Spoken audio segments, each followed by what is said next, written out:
나의 시선을 주께 두고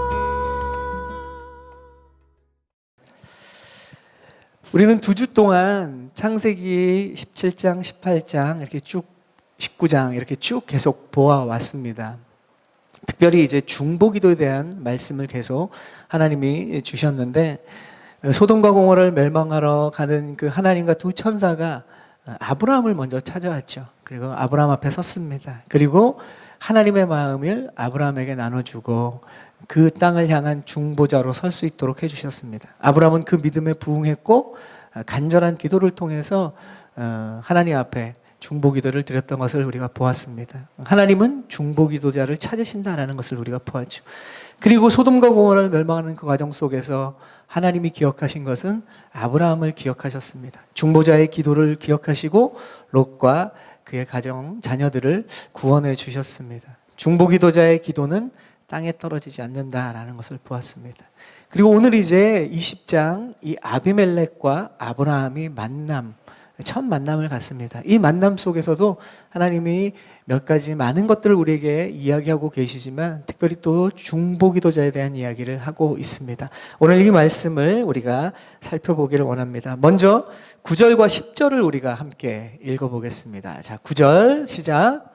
그리고 아비멜렉이 아브라함을 불러 말했습니다. 내가 우리에게 어찌 이럴 수 있느냐? 내가 무슨 잘못을 했기에 내가 나와 내 왕국에 이렇게 엄청난 죄를 불러들였느냐? 너는 내게 해서는 안 될 짓을 했다. 그리고 아비멜렉은 다시 아브라함에게 말했습니다. 도대체 무슨 까닭으로 이런 짓을 했느냐? 아비멜렉이라는 왕이 나옵니다. 이 사람의 이름은 아닙니다. 이 왕이라는 뜻이죠. 그랄 지역에 사는 왕의 이름은 아비멜렉입니다. 마치 바로가 사람 이름이 아니고 왕을 지칭하는 것. 그러니까 이집트의 바로처럼 그랄의 아비멜렉이라는 뜻이죠. 아비멜렉, 그 지역의 리더입니다. 그 땅의 왕과 이 아브라함이 만나는 것이죠. 오늘 시작을 보면 네게브라는 지역으로 아브라함이 이제 이사를 가요. 목자들은 그 목초지를 따라서 이사를 자주 하게 되죠. 아브라함은 이 땅에서의 나그네입니다.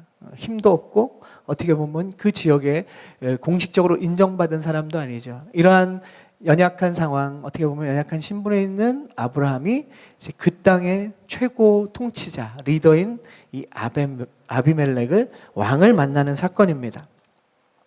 오늘 근데 20장을 보면 저희가 쭉 말씀을 읽었지만 이 사건은 마치 우리가 전에 봤던 한 2달 전에 목사님 설교하던 내용 아닙니까? 이렇게 얘기할 수도 있습니다. 이집트로 아브라함이 내려갔을 때 상황과 거의 비슷한 상황이 지금 일어납니다. 아브라함은 똑같은 거짓말을 하고 이집트 왕이 겪었던 그 고난을 이 아비멜렉도 똑같이 겪게 되는 것입니다.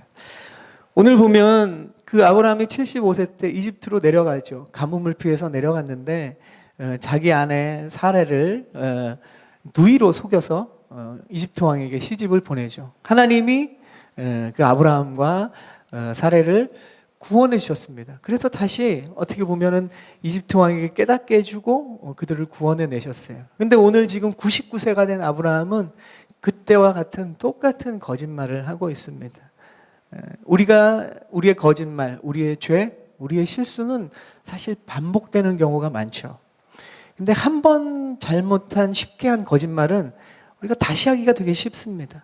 죄도 그런 것 같습니다. 우리가 한 번 저지른 죄는 다시 짓기는 쉬워요. 처음 짓기가 어렵지 2번째, 3번째 반복해서 짓기는 쉬운 것 같아요. 아브라함은 지금 이 상황이 이전의 상황과 똑같은 일을 다시 반복하고 있습니다. 이번에도 하나님은 그를 구원해 주시죠. 아브라함이 지금 이 그랄 땅으로 이 네게브 지역으로 이동한 것은 사실 이집트 때와는 좀 상황이 다릅니다. 하나님이 주신 약속의 땅은 가나안이었기 때문에 사실 가나안 땅에 아브라함이 머무르는 것이 맞죠. 그런데 그 75세 때는 이집트로 내려갔던 것은 현재의 어려움과 그 가뭄 때문에 그가 하나님의 약속보다 자신의 생존을 위해서 하나님의 말씀보다 상황이 더 중요했던 거죠. 그래서 이집트로 내려가서 그런 고난을 겪었습니다. 근데 오늘 보면 이 지역으로 이동했던 것은 사실은 그 이사하고 이동했던 자체는 문제가 되지 않습니다. 같은 가나안 땅이고 하나님의 그 주시겠다고 하는 약속의 땅 안에서 목초지를 쫓아서 이동한 것이기 때문에, 그런데 문제는 그것이 문제가 아니라는 거죠. 반복된 이 거짓말과 잘못으로 인해서 이 한 가지 때문에 아브라함과 그 가족은 엄청난 또 시련을 겪게 됩니다. 그 자신뿐만 아니라 그 주변에 있는 지금 만나게 된 이 아비멜렉과 이 나라에도 위기와 시련을 주게 되었다는 것이죠. 이번 거짓말은 더 큰 문제였습니다. 왜냐하면 그때 이집트 내려갈 때는 사실은 아브라함은 하나님으로부터 믿음의 훈련을 받기 시작한, 어떻게 보면 믿음의 초기 단계였습니다.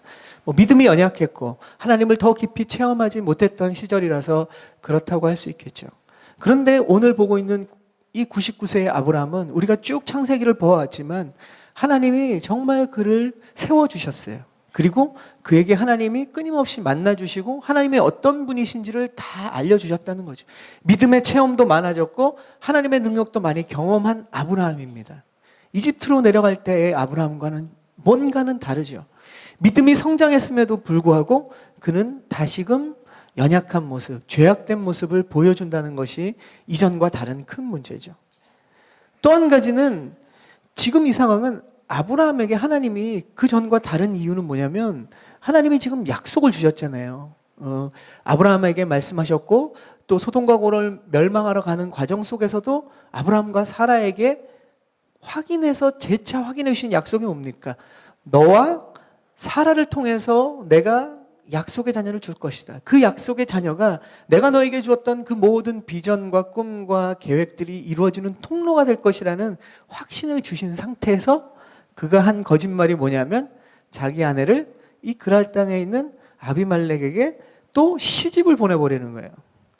지금 이 중요한 약속을 받은 아브라함이 이러한 행동을 했다는 것은 사실 엄청난 문제죠. 자기 개인의 문제가 아니라 하나님의 약속과 관련된, 또 하나님의 계획과 관련된 문제에서 아브라함이 이런 반응을 보였다는 게 더 큰 문제라는 것이죠.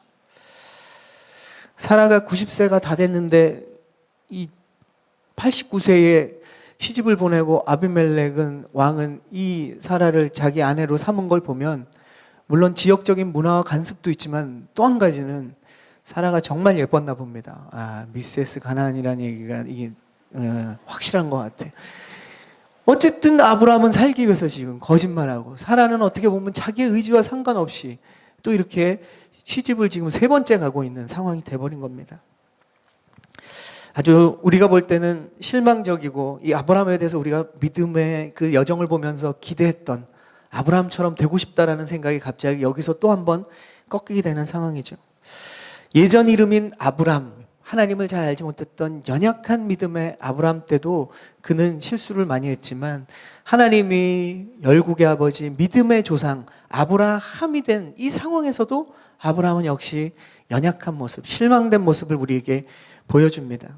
그런데 살펴보면 이것은 사실 우리의 한계입니다.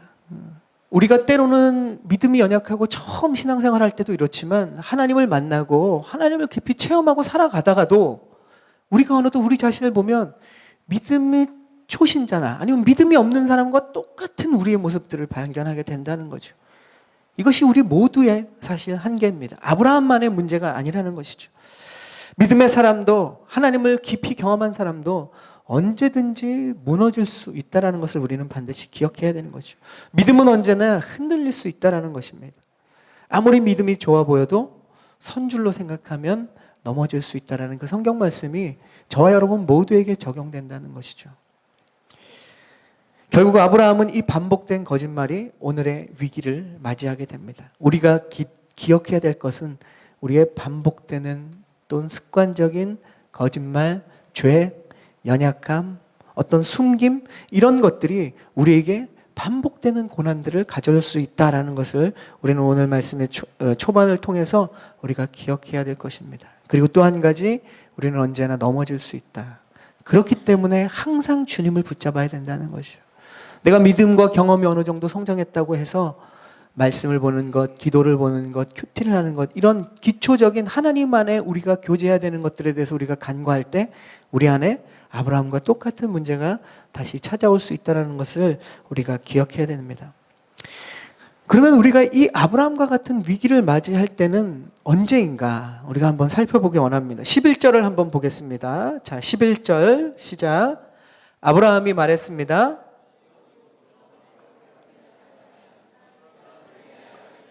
나를 죽일 것이다 라고 생각했습니다. 자, 우리는 아브라함과 같은 위기를 맞이할 때가 언제인가? 11절에 아브라함은 왜 이런 위기를 맞이했는지, 왜 그런 반응을 했는지에 대한 설명을 하고 있습니다. 그것은 뭐냐면 우리가 세상을 두려워할 때 이런 위기를 맞이한다는 것입니다. 우리가 세상을 두려워할 때 이런 어려움과 고난을 맞이하게 된다는 것이죠. 이것은 다른 말로 얘기하면 우리가 세상 가운데서 하나님을 신뢰하지 못할 때 이런 위기와 어려움은 찾아온다는 것입니다. 아브라함이 같은 거짓말을 다시 반복하는 위기를 맞은 이유는 단 하나입니다.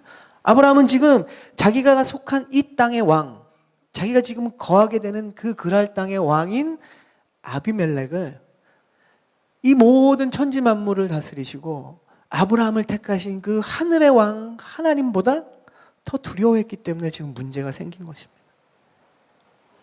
자기 눈앞의 환경을 좌지우지할 수 있는 이 사람, 그 사람의 힘 앞에서 그는 하나님을 지금 잊고 있는 것입니다.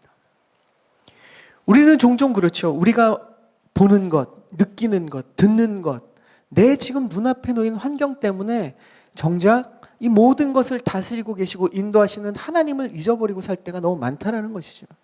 이것이 우리에게 문제가 되는 것입니다. 우리는 언제 고난과 어려움을 맞이하는가?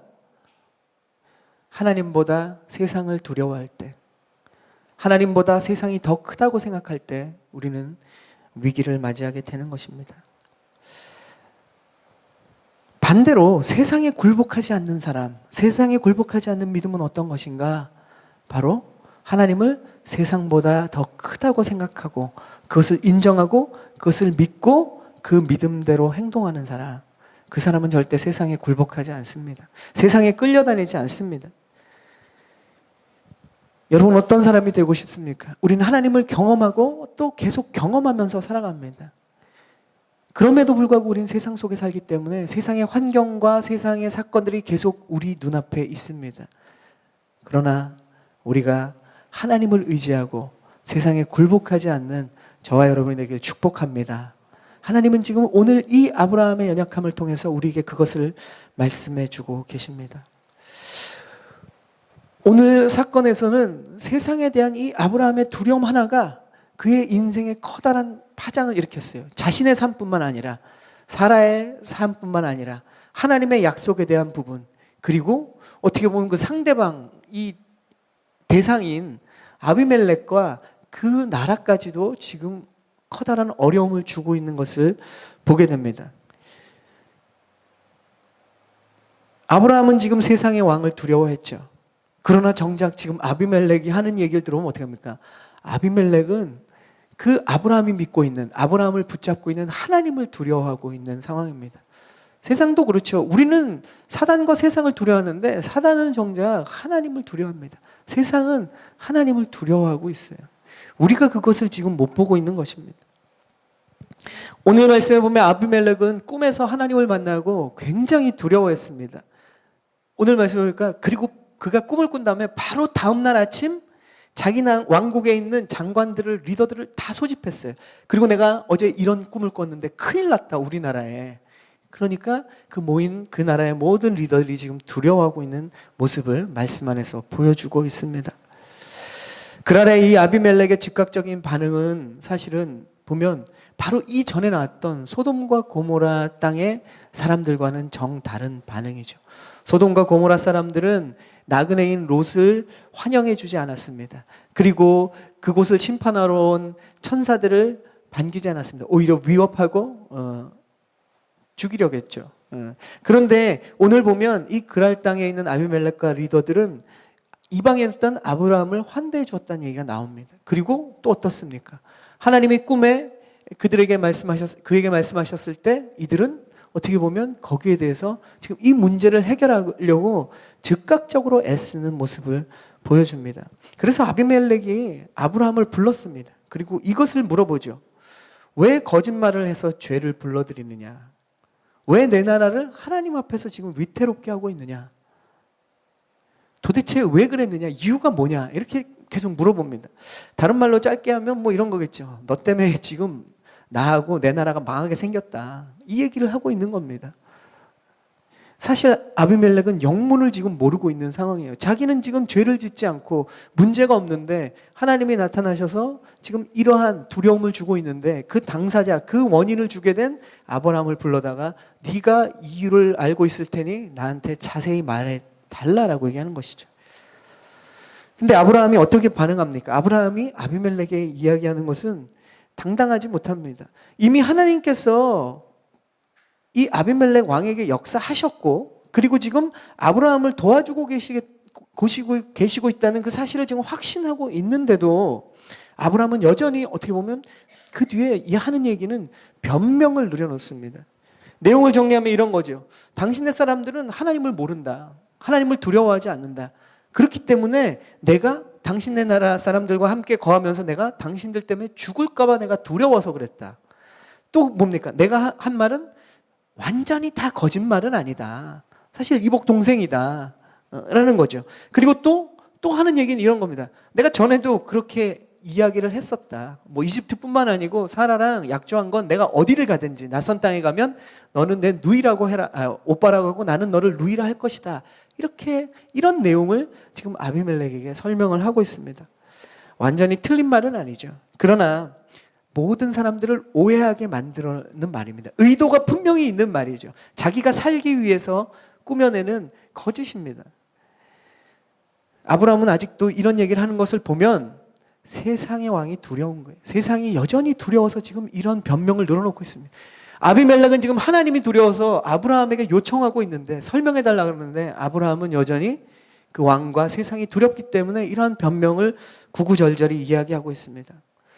그런데 아비멜렉의 반응은 더 다르죠. 여전히 두려워하는 이 아브라함의 반응과는 상관없습니다. 그는 간절했습니다.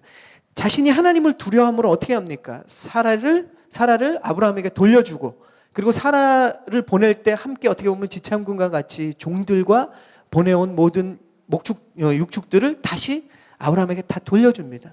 뿐만 아니라 보면 이 화해의 조건이라는 것입니다. 아비멜렉은 사실은 어떻게 보면 화해를 할 필요가 없는데 살기 위해서 화해의 조건으로 은 1000세겔을 줍니다. 이 1000세겔이라는 것은 그 당시 노예 50명에 해당하는 값입니다. 엄청난 비용을 지금 왕이 한낱 나그네 된 이방인에게 지금 이 행동들을 하고 있습니다. 그리고 살자고 지금 하는 거예요. 하나님은 놀라운 분이시죠. 여기서 우리가 기억해야 될 두 번째는 뭐냐? 우리는 세상을 두려워해도 세상은 하나님을 두려워합니다. 그것을 핍박과 우리를 향한 비난으로, 때로는 조롱으로 이야기할지 몰라도 세상은 분명히 하나님을 두려워합니다. 사단은 하나님을 두려워해요. 그래서 우리가 하나님을 기억하고 하나님 안에 있다면 세상을 넉넉히 이긴다라고 성경은 이야기합니다.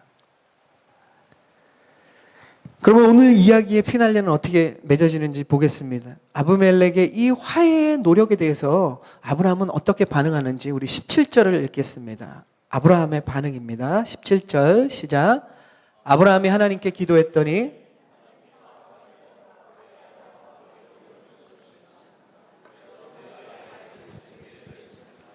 아멘. 아비멜렉이 사실 아브라함에 이렇게 잘 해주려고 노력한 것은 하나죠. 하나님을 두려워했고, 그리고 27절의 말씀처럼 아비멜렉을 위한 중보기도를 아비멜렉은 아브라함에게 어떤 해결책을 사실 구하고 있어요. 그래서 아브라함은 지금 아비멜렉에게 중보기도로 반응을 하고 있습니다. 아브라함은 왜 이렇게 반응할까요? 왜 그를 축복해주고 기도했을까요? 그가 원래 우리가 이전에 봤던 것처럼 중보기도자였기 때문에, 또 그는 그의 기도를 통해서 하나님은 일하시기 때문에 그가 지금 아비멜렉의 감사의 표현으로 이 기도를 하고 있을까요? 오늘 정황을 보면 그것 때문에 아브라함은 기도를 하고 있는 게 아니에요. 한 가지입니다. 아브라함이 지금 받은 것은 아비멜렉이 아주 절박한 상황이에요. 모든 것을 다 해결해주고 덤으로 축복까지 주면서 아비멜렉이 지금 아브라함에게 간절하게 요청하고 있는 겁니다. 당신의 하나님, 내가 두려워하고 있는 그 하나님께 어떻게 좀 해달라고 지금 아비멜렉이 요청하고 있는 거예요. 아브라함이 기도했던 이유는 바로 아비멜렉이 아브라함의 기도를 원했기 때문에 하고 있는 것입니다. 그것도 간절하게 원하고 있는 것이죠. 그 실마리가 7절에 있는데 7절에 아비멜렉이 꿈에서 하나님께 들은 얘기가 있습니다. 그것을 아브라함에게 설명해 줬는데 이렇게 얘기하죠. 이제 그 사람의 아내를 돌려주어라. 그는 예언자니 그가 너를 위해 기도해주면 내가 살 것이다. 그러나 만약 내가 그녀를 돌려주지 않으면 너와 내게 속한 사람이 다 죽게 될 것이다. 이것 때문에 지금 아비멜렉은 아브라함에게 전전긍긍하는 거예요. 내가 아브라함을 통해서 하나님 앞에 나아가지 않으면 나와 내 나라가 다 망하게 됐다는 것을 그는 꿈을 통해서 하나님의 음성을 들은 거예요. 아비멜렉은 하나님의 말씀을 들었고 아브라함이 기도해 주지 않으면 자신과 가족과 나라가 어떻게 될지 모른다는 절박한 상황을 깨달은 것입니다. 한 나라의 왕이 이 초라한 할아버지, 99세 할아버지가 그것도 처음 자기네 나라 땅에 발을 디디는 이 초라한 할아버지와 그의 가족들에게 지금 구걸하고 있는 거죠. 타국에서 들어온 이주민에게 자기의 사정을 말하고 이 사정 좀 봐달라고 얘기하는 겁니다. 이게 적절한 비유인지 모르겠습니다만 우리가 미국 땅에 살지만 오바마가 오늘 찾아와가지고 여러분에게 나를 위해서 당신의 하나님께 기도 좀 해달라. 안 그럼 죽게 생겼다. 그런 겁니다. 그렇게 생각하면 굉장히 황당한 일이죠. 지금 아브라함에게 그 일이 일어나고 있는 거예요. 아브라함은 상상도 하지 못했고 아브라함은 그런 것을 계획하지도 않았고 원하지도 않았고 자기 혼자 살겠다고 지금 전전긍긍하고 있는 아브라함에게 찾아와서 아비멜렉이 이러한 아브라함의 입장에서는 정말 황당한 얘기를 하고 있는 거예요. 이것이 지금 성경이 보여주고 있는 상황입니다. 아비멜렉은 아브라함에게 쩔쩔매고 있죠. 이유는 뭡니까? 아브라함 때문이 아닙니다. 아브라함 뒤에 있는 아브라함의 기도에 응답하시는 하나님 때문에 그러고 있는 거예요. 이것이 중보기도자의 위치입니다. 중보기도는 권위를 사용하는 거예요. 중보기도는 권위를 사용하는 겁니다. 내 권위가 아니라 하나님의 권위를 사용하는 것이 중보기도입니다. 영어로 권위가 뭡니까? authority죠. 이 단어는 어디서 나냐? author에서 나왔습니다. 저자에서 나온 것이죠. 이 권위라는 것은 저자에서 나온 것이죠. 하나님께서는 세상의 모든 것을 창조하셨기 때문에 그 권위를 가지고 계신다는 거예요. 원작자, 원조가 누구냐? 하나님이라는 거예요. 이 모든 만물을 창조하신 하나님이 author, 저자기 때문에 그 authority를 가지고 계신 거예요. 중보기도는 그런 것입니다. 여러분과 제가 그런 위치를 가지고 있고 그런 능력을 가지고 있는 것이 아니라 하나님이 그런 위치와 능력을 가지고 계시기 때문에 그 권위를 우리에게 사용하라고 주시는 거예요. 그래서 계속 지금 2주 동안 말씀드리지만 중보기도는 특별한 사람이 하는 게 아니에요. 하나님의 자녀, 하나님의 그 권위를 물려받은 자녀가 반드시 해야 되고 또 그것을 통해서 우리가 누리고 사람들에게 그것을 통해서 하나님이 역사하고 하나님의 영광과 하나님의 능력을 드러낼 통로로 우리를 부르신 것이기 때문에 우리 모두는 중보 기도자라는 것입니다. 그래서 우리가 기도하는 것은 내가 능력이 있어서도 아닙니다. 내가 권위가 있어서도 아닙니다. 우리의 기도를 들으시고 사용하시는 하나님의 능력과 권위 때문에 그런 것이에요. 우리의 기도는 하나님의 권위를 통해서 역사하십니다. 아멘? 그래서 여러분이 기도하실 때 제일 어리석은 건 내가 기도하면서 내 자신이 이런 기도를 해도 되나? 내가 지금 이런 상황인데 이 기도가 응답될까? 그것이 아닙니다. 기도는 우리에게 속한 것이 아니라 하나님께 속한 것이고 우리의 기도를 통해서 하나님이 일하시는 것이라는 것이죠. 우리가 아브라함처럼 그랄 땅과 같은 이런 미국 땅에서 아무런 힘과 권위와 능력이 없을지라도 하나님은 일하신다는 겁니다. 우리가 아브라함처럼 때로는 이렇게 세상이 주는 두려움에 벌벌 떨고 있어도 하나님께서는 하나님의 권위를 사용하시는 그 중보기도의 능력을 통해서 저와 여러분을 통해서 일하기를 원하신다는 것입니다. 이미 우리에게 주어진 특권입니다. 우리가 기억해야 될 세 번째 이것입니다. 우리를 중보기도자로 세우신 것은 하나님의 권세를 통해서 하나님의 역사를 이루기 위한 축복의 통로로 저 여러분을 부르시고 사용하신다는 겁니다. 아멘? 아멘? 기억하십시오. 그것은 우리의 힘과 능력과 상관이 없다는 겁니다. 오늘 이야기의 결말은 참 아름답죠. 훈훈한 마무리를 짓습니다. 아브라함은 그런 연약함과 잘못된 실수와 연약함에도 불구하고 하나님은 선을 이루십니다. 아름다운 열매를 맺게 하세요.